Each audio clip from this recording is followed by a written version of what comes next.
За ингээд хэдүүлээ 63-ыг 35-д хуваая.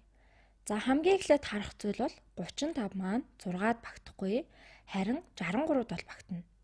За нэг л удаа багтана тийм ээ. 35 2 удаа гэх юм бол 70 болоод ихтэйд явчихна. Тэгэхээр нэг удаа багтах нь. За энд өчөөдхий.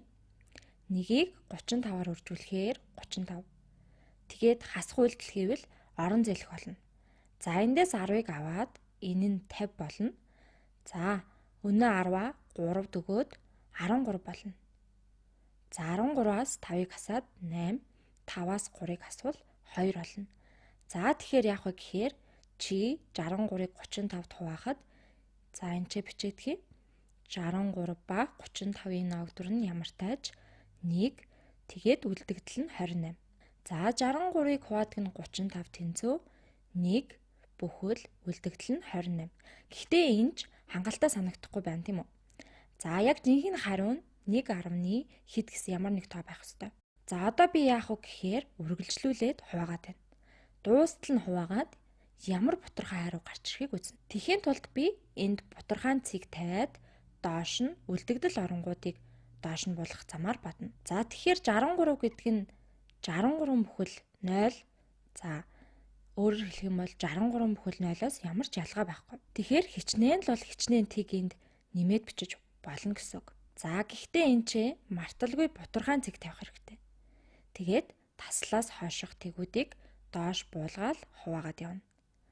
За ингээд энэ тгийг доош нь буулгаад 35 маань 280-д хэд орох вэ гэдэг асуултанд хариулна. За бид нар энийг мэднэ.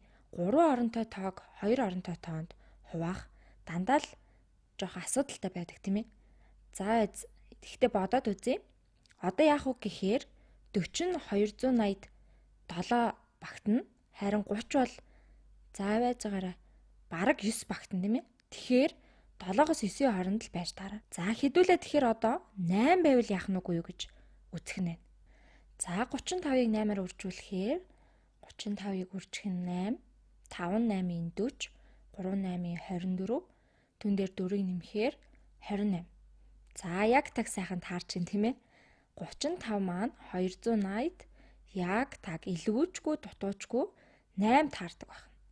За 8-ыг 5-аар үржүүлэхээр за бид бодчихсон тийм ээ. 35-ыг 8-аар үржүүлэхээр 280 тэгээд ямар ч үлдэгдэлгүй гарч байгаа. Тэгэхээр бид ахаад нэмж тэг буулгах шаардлагагүй болсон гэсэн үг. Одоо хэдүүлээ мэдэж авлаа тийм үү? 63-ыг 35-д хуваахад яг 1/8 буюу 1.8 гарч ийнаа.